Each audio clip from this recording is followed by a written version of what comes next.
আমরা এই দিক থেকে স্থাপন করব বলেন। এবার এই সরি এ কিন্তু আসবে না, প্রথম দুইটা হচ্ছে এইদিকে, বাকি দুইটা কিন্তু এদিকে। এটা মনে আছে তো? তাহলে এটা আমরা লিখতে পারবো কি w বার x বার। দেখেন এই কোশ্চেনটার মধ্যে ভুলটা হবে কখন জানেন? কারণ আমরা তো সবসময় a b c করেও ভুল করব, এটাও কিন্তু অনেক স্টুডেন্টরা a b c লিখবে, এটা প্রথম ভুল করবে বললাম কিন্তু, ঠিক আছে? আমরা তো সবসময় a b c করে অভ্যস্ত, কিন্তু এরা আমাকে ডিটেক্ট করে দিছে কিন্তু w x y z। তাহলে এটা কিন্তু আমরা অনেকে নিব না, নালে কিন্তু a b c তে বলো তাহলে শেষ। ক্লিয়ার কথা?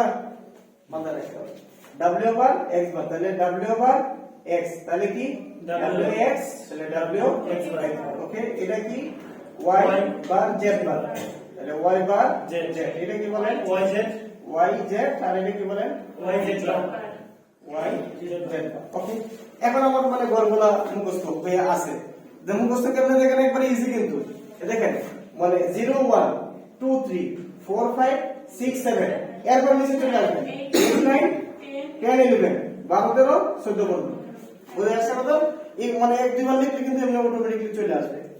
এখন গড়গুলা বসায় দেন, কি আছে যেগুলোর মধ্যে 0 আছে এগুলোতে মানে এনে যেগুলো আছে এগুলো 1 দিন, কারণ সাম মানে এই সাম মানে কি 1 নিয়ে কাজ করা, সব মিন টার্ম মানে 1 নিয়ে কাজ। তাহলে আর যদি ওইটা থাকতো তাহলে কি 0 নিয়ে কাজ, কারণ ওই গড়গুলোতে 0 বসাইতাম। ওকে, আচ্ছা এটা হচ্ছে 0, তাহলে এই গড়টা হবে 1, এরপরে 1, তাহলে 0 1, এটা 1 হবে, তারপরটা কি 2 2 এটা, তারপরটা কি 4, তাহলে 4 5 6 7, তাই না? তাহলে 4 5 6 7 8 আছে, তাহলে 8, তারপরে কি 9, তারপরে কি 12 13 9 8 9 10 11 12 13, এটা হচ্ছে 12 13 না এই যে 13 14 15, এটা 14 না আরো আছে। এখন একটা বুঝার উপায় কি জানেন? এই গড়গুলো একটু বই গেল কয়টা আছে না সংখ্যা, এনে কয়টা 8টা 9টা 10টা 11টা, এখান থেকে 11টা সংখ্যা আছে কিনা, তাহলে বুঝবেন যে আপনার মানে গড় বসানো কমপ্লিট আছে। ওকে, তাহলে আমি গড় বসাইছি মানে ওকে, ঠিক আছে। আবার যে বারবার আপনারা ডিভিশন দিতে দেখবে দেখেন উল্টা পাল্টা লাগছে, কিন্তু প্রথমবার বসানোর সময় একটু খেয়াল করে বসাইবেন তাহলে হয়ে যাবে, ঠিক আছে? কারণ কেন জানেন? কারণ একবার বসাইছেন আপনার ওকে, এখন আরেকটা ডিভিশন দিয়ে গেছেন উল্টা লাগছে, তখন আবার আপনাকে দেখতে হবে, কারণ একবার যেহেতু কনফিউশন লেগে গেছে আবার দিতে হবে দ্বিতীয়বার, ঠিক আছে? এই জন্য মাথায় রাখবেন। তাহলে এখন আমাদের কাজটা কি, প্রথমে দেখতে হবে সর্বোচ্চ কয়টা আছে, ঠিক আছে? সেটাকে আমরা গড় করব। এটা দেখেন 8টা আছে, তাহলে এই 8টা মিলে কি একটা অক্টেট গঠন করছে, বুঝে আসছে? 8টা মিলে একটা অক্টেট গঠন করছে। আবার দেখেন এই যে দুইটা আছে, এই দুইটা আবার এই দুইটা একটা কোয়াড গঠন করছে, এগুলো বুঝতে হবে কিন্তু, হ্যাঁ? আবার দেখেন একটা 1 বাকি আছে না, ওই দুটোর সাথে পেয়ার, হ্যাঁ এটার সাথে বলেন তো দেখি, এটা কিন্তু মোটামুটি অনেক কিছুই এটার মধ্যে চলে আসবে। বলেন এটা কি হয়? এটার সাথে হবে স্যার, দেখেন এটার সাথে একটা পেয়ার তৈরি করছে না, কিন্তু দেখেন এইটা আর এটা মিলে কি একটা পেয়ার হয় কি, মানে কোয়াড হয় কি? যদি কোয়াড গঠন করার সম্ভাবনা থাকে তাহলে কি পেয়ার নেবেন? দেখেন হয়েছে কিনা বলেন তো? হয়েছে কিন্তু। এখন এটাতে কিন্তু এটা মানে একবার ব্যতিক্রম না নিছি, এটা কিন্তু অনেক ভুল করবে, এটার সাথে পেয়ার মেরে দিবে, আমরা বুঝলাম, বুঝছেন? পেয়ারটা নিলেই ভুল হয়ে গেছে, কারণ আমি তো এই একটা সংখ্যা হোক তাহলে তাকে তো আমি কোয়াডের ভিতরে ঢুকাইতে পারতেছি, কথা বুঝতে পারছেন? যেহেতু কোয়াডের ভিতরে ঢুকাইতে পারতেছি তাহলে কি পেয়ার নিব? কারণ যত বেশি নিতে পারবো তত বেশি মানে ভেরিয়েবল কি হবে, কমে যাবে। বুঝে আসছে কথা? দেখেন আরো কিছু না যায় আর মানে তো শেষ। তাহলে দেখেন এই অক্টেট নিলাম, দেখেন এটা কি অক্টেট নিছি না, তাহলে অক্টেটের আমি আউটপুট মানে সিম্পলিফাই বের করতেছি, একটু বোঝার চেষ্টা করি। তাহলে এই অক্টেটের মধ্যে এই দিক বরাবর কমন আছে কোনটা বলেন তো? সেই কমন আছে এই 8টার মধ্যে, এই 8টার মধ্যে কি কোনো কমন আছে? না না, কমন মানে কত আছে? 1 কি লেখার দরকার আছে? বুঝে আসছে না? আসে নাই? একবার একটু বলেন। হ্যাঁ, প্রথমে দেখতে হবে এই সবগুলো ভেরিয়েবলের মধ্যে, কারণ এই 8টা কি সবগুলোর মধ্যে পড়ছে না এদিকে, তো সবগুলোর মধ্যে কি কোনো সংখ্যা কমন আছে? আছে, 1 কমন আছে, 1 লেখা দরকার আছে। তাহলে দেখেন এই 8টার মধ্যে এটা কি এই দুইটার মধ্যে পড়ছে না? এই দুইটার মধ্যে কমন আছে কোন? তাহলে এই y বারটা নিব, তাহলে এইটা শেষ, কাজ শেষ। কমনটা নিব, মানে বাকিগুলো নিব না, ঠিক আছে? এখন দেখেন তাহলে এই যে প্রথমটা, এই যে দুইটা, ঠিক আছে, আর এই সংখ্যাটার মধ্যে এই যে পেয়ারটা, এটা হ্যাঁ, এই মানে কোয়াড, এই কোয়াডটা, এই কোয়াডটা, এই কোয়াডটা, এই কোয়াডটা, এটার মধ্যে কমন আছে কোনটা বলেন? ডাব্লিউ বার কমন আছে, ওকে। আবার এই কোয়াডটা কোন দুইটা ঘরের মধ্যে বসে দেখেন তো, এই প্রথমটা শেষটা কিন্তু, হ্যাঁ, তাহলে প্রথমটা শেষটার মধ্যে কমন আছে কোনটা? ওকে, শেষ, ঠিক আছে। আবার দেখেন এখন কি এই নিচের দুইটা আর এই দুইটা, নিচের দুইটা এই দুইটা, তাহলে একটা জিনিস খেয়াল করেন, এই দুইটার মধ্যে কমন আছে কোনটা? এক্স, ঠিক আছে। এইটা আর এইটা, এই দুইটার মধ্যে কমন আছে কোনটা? জেড। এটাই হচ্ছে আমাদের সমস্যা হয় যে ওয়ার্কের পেয়ার করতে গেলে তাহলে y বার যে w বার z বার x z বার, ঠিক আছে। এটা ফাইনাল আনসার। এখন আপনারা এটা বুঝছেন না বুঝুন না সেটা হচ্ছে কথা, ঠিক আছে। এটার মধ্যে আমরা ভুল করব কোথায় জানেন? এইটা, মানে এইটা, মানে এইটা। আচ্ছা আরেকটা জিনিস খেয়াল করেন, আচ্ছা আপনারা এটা তুলেন, আমি 14 না, ঠিক আছে, এই 14টাকে আমি সরাই দিলাম, আর একটা 8 9, এটা কি 10 11 না? 8 9 10 11, তাহলে আমি 10 ইনক্লুড করলাম, 10, এটা কত ছিল না? 12 ছিল, তাই না? এখন যদি এইটা, এখন কি করব? ভালো করে আগেটা তো লিখছেন সবাই, আগেটা তো বুঝতে পারছেন। তাইলে দেখেন আমাদের এটা একটু মুছে দিই, পরে আমি লিখি ধরে।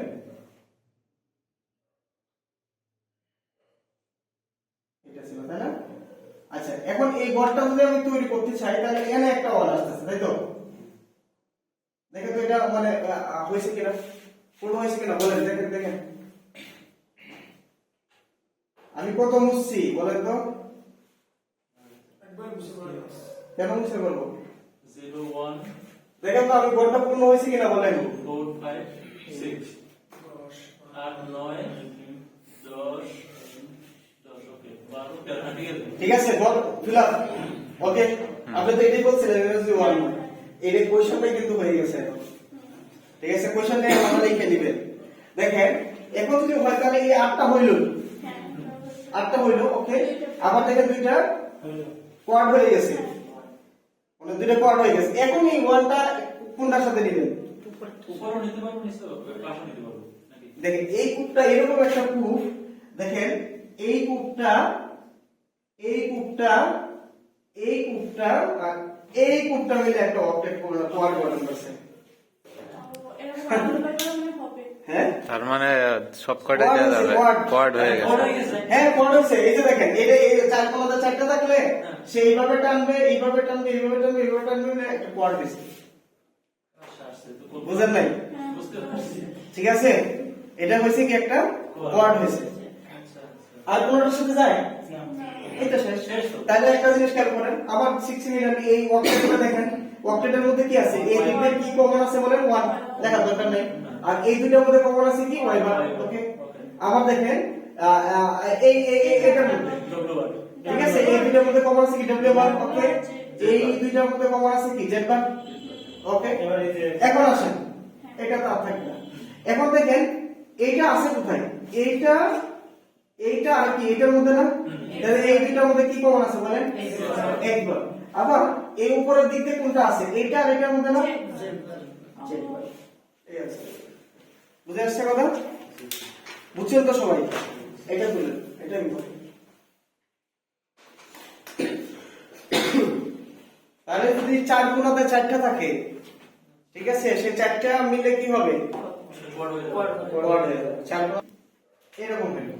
এখানে একটা 1 আছে, মানে এটা কি 0 1 2 3, মনে করেন 3 ইনক্লুড করলাম, আমি দেখলাম না আপনারা করে নিন। আবার এর এটাও ইনক্লুড করলাম। এখন কি হবে?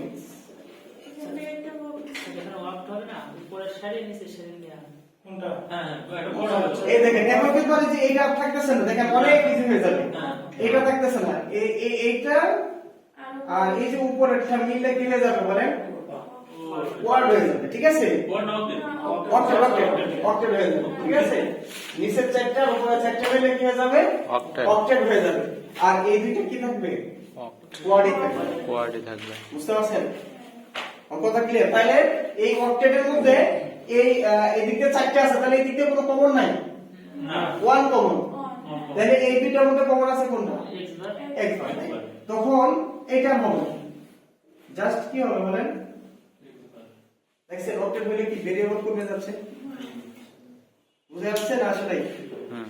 সবাই বুঝতে পারছেন? এখন আরেকটু বোঝায়, আরেকটু ধরেন, ধরেন সাপোজ এর আরেকটা ওয়ার্ড আছে, ঠিক আছে, এখন কি করবেন, উপর থেকে একটা অক্টেট হয়ে যাবে উপরে এইটা মিলে একটা অক্টেট হয়ে গেছে না, হ্যাঁ এটা মিলে কিন্তু একটা অক্টেট হয়ে গেছে, আর নিচে আরেকটা অক্টেট আছে, আবার ওই যে এটা সহ উপরে চারটা সহ। হ্যাঁ রাইট, ওইটা হবে, এটা একটা অক্টেট আর উপরে চারটা মিলে কি একটা অক্টেট, এখন কি এটা আছে, না এটা নেই, তাহলে কমে যাবে কোনটা বলেন, এটা থাকতেছে না, হুম। এটা থাকতেছে না, তাহলে এইটার মধ্যে কি থাকতেছে, এই দেখেন এই উপরের দিক দিয়ে তো কমন নাই, না। ওয়ান কমন, তাহলে এই দিক দিয়ে কি কমন আছে, দেখছেন ভেরিয়েবল কমছে কিনা, অক্টেট হইলে ভেরিয়েবল কি কমে যায়, ঠিক আছে, কথা ক্লিয়ার? এখন একটা মানে কার্নো ম্যাপ থেকে একটা সমীকরণ আপনারা তৈরি করতে পারবেন কিনা, এখন আপনার কোশ্চেনটা বুঝেন কেমনে হইতে পারে, এরকম একটা কার্নো ম্যাপ দিয়ে দিবে, বুঝেন, ওই যে আগে আমরা বলছিলাম না, মানে দুধ কলা নমস্কার অথবা দুইটা ইনপুট হাই হলে আউটপুট হাই ট্রুথ টেবিল থেকে বের করতাম, এখন আমাদের এটা না, একটা ম্যাপ দিয়ে দিল, ঠিক আছে, ম্যাপটা দিয়ে বলছে এটাকে লজিক মানে মৌলিক গেটের সাহায্যে ডিজাইন করো, অথবা নেট গেটের সাহায্যে ডিজাইন করো, অথবা কি মানে নর গেটের সাহায্যে ডিজাইন করো, আমার কথা কি বোঝা গেছে না যায় নাই, ঠিক আছে, ও মানে একটা মানে ম্যাপ থেকে আপনাকে বলবে যে এটা কি মৌলিক গেট দ্বারা ইমপ্লিমেন্ট করো, মানে তারপরে নেট গেট দ্বারা ইমপ্লিমেন্ট করো অথবা নর গেট দ্বারা কি ইমপ্লিমেন্ট করো, আপনি কি করতে পারবেন কিনা, অথবা আপনাকে বলতে পারে এটা মিন টার্মে প্রকাশ করো, নেক্সট টার্মে প্রকাশ করো, ক্যানোনিক্যাল ফরম্যাটে প্রকাশ করো, আর কি স্ট্যান্ডার্ড ফরম্যাটে প্রকাশ করো, হইতে পারে না, হইতে পারে কিনা, তাহলে এই যে প্রকাশটা করছে এটা কিসের সাহায্যে প্রকাশ করছে বলেন তো, মিন টাইম, রাইট, আপনি আবার এটা মনে করা যাবে না ভাই একটা একটা ভেরিয়েবল আছে, এই মিন টাইম কেমনে হইলো, যোগ আছে, যোগ আছে, মাঝখানে যোগ আছে, ওয়ান আছে না গুণ। আরে ভাই কাজই করছি ওয়ান নিয়ে, তাহলে অবশ্যই mean time some of product, কিন্তু এর আমি তো এখন যদি কোশ্চেন করি এটা সাম অফ প্রোডাক্ট কেমনে হইলো, সাম অফ প্রোডাক্ট কেমনে হইলো, এটা কারণ কাজ করছি কোনটা নিয়ে, ওয়ান নিয়ে কাজ করছি, সাম অফ প্রোডাক্ট কাজ করে কি নিয়ে, ওয়ান নিয়ে, কারণ এটা তো সবগুলা যোগ, কিন্তু প্রত্যেকটা করে ওয়ান কিন্তু আছে, সেটাই বলে ওটা না সমস্যা থাকবে না, আমি এই ম্যাপ থেকে বলছি, ও আচ্ছা আচ্ছা। এক কোশ্চেন কিন্তু আমার মানে ওইটা থাকলে তো আমি বুঝে গেলাম, কিন্তু আমি কোশ্চেন করছি কি ম্যাপ থেকে, মানে হাফটা তো করছে হাই থেকে হ্যাঁ রাইট, তাহলে স্কোয়ার করবে। কথা কি বোঝা গেছে না যায়নি, এই কোশ্চেন গুলো এইরকম ভাবে হইতে পারে, অথবা আপনাকে কি বলতে পারে জানেন, এই যে এটা থেকে বের করে বলবো যে সাম অফ প্রোডাক্টে প্রকাশ করো, তখন এটার মানে এটার মিনিংটা কি, তখন এটাতে এই সমীকরণটা প্রকাশ করো, পারবেন, আরে ভাই এটা তো এটার ভিতরে আছে, কারণ গড়গুলোর নাম তো আমরা জানি, হ্যাঁ।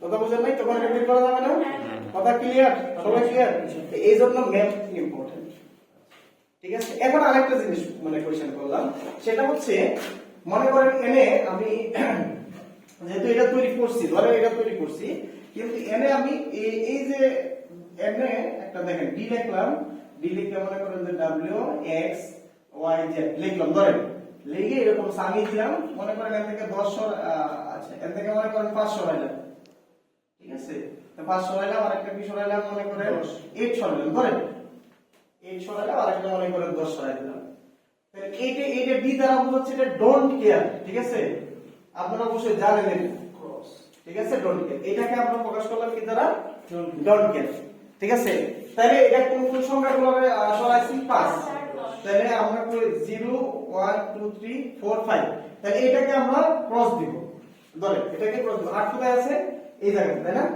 এটাকে আমরা ক্রস দিব, আর 10 কোথায় আছে এটা মানে 8 9 10 11 এটাকে আমরা কি দিব এখন এই ডোন্ট কেয়ারের কাজটা হচ্ছে অনেক সময় আমাদের মানে মনে করেন একটা অক্টেট সাপোজ এটা দেখেন এই ক্রসটা যদি আমরা নেই নিলে অক্ট হবে নিলে একটা অক্টেট গঠন করতে পারছি আমরা প্রয়োজনে গ্রহণ করতে পারি প্রয়োজনে তাকে বাদ দিয়ে দিতে পারি সাপোজ ইন কেস এর আগে যে আমরা দেখছিলাম n একটা 1 ছিল যে এটা যদি ক্রস থাকতো ধরেন এটা ক্রস মানে সাপোজ তাহলে এটা মনে করেন ক্রস ধরেন দুইটা ক্রস বুঝেন তাহলে এই ক্রসটা আমরা মনে করেন এটার সাথে এই দুইটার সাথে কি অক্টেট মানে কোয়াড গঠন করার জন্য নিচ্ছিলাম তাহলে এর এই এক্সটা কিন্তু কোয়াড যাচ্ছে না কোথাও যাচ্ছে না যাচ্ছে কারণ তাকে আমার এখন প্রয়োজন নাই ডোন্ট কেয়ার মানে আমি তাকে প্রয়োজনে গ্রহণ করব আর প্রয়োজনে তাকে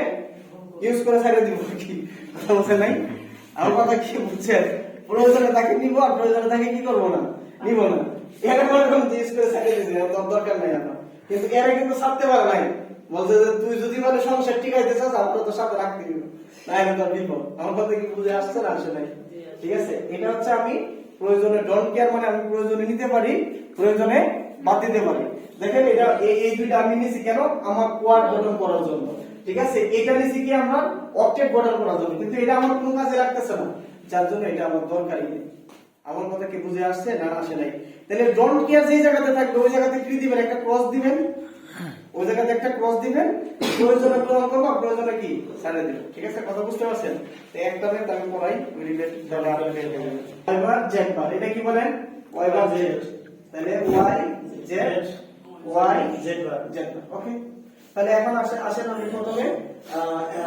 প্রথমটা বসাই তাহলে এটা হচ্ছে এটা কি বলেন 0 1 2 3 তাহলে এটা ওকে 7 7 কোথায় আছে এটা মানে 4 4 5 6 7 তাই না 1 প্লাস আছে 1 প্লাস আচ্ছা 0 1 0 1 2 3 9 4 5 6 7 তাই না ওকে 8 9 10 11 ঠিক আছে 12 13 সবই 14 15 ওকে এখন আসেন এটা বসাবো তাহলে এটা কি 0 ক্রস দেন ডট ক্যাপ ক্রস দ্বারা বোঝাবো হ্যাঁ আবার কি মানে 0 1 2 3 এটা ক্রস দেন ঠিক আছে তাহলে 4 5 এটা ক্রস দেন আর কিছু আছে না তাহলে টোটাল আমার নাম্বার আছে কোটা 1 2 3 4 5 6 7 8 1 2 3 4 5 6 7 8 ওকে কমপ্লিট হইছে এখন আমাকে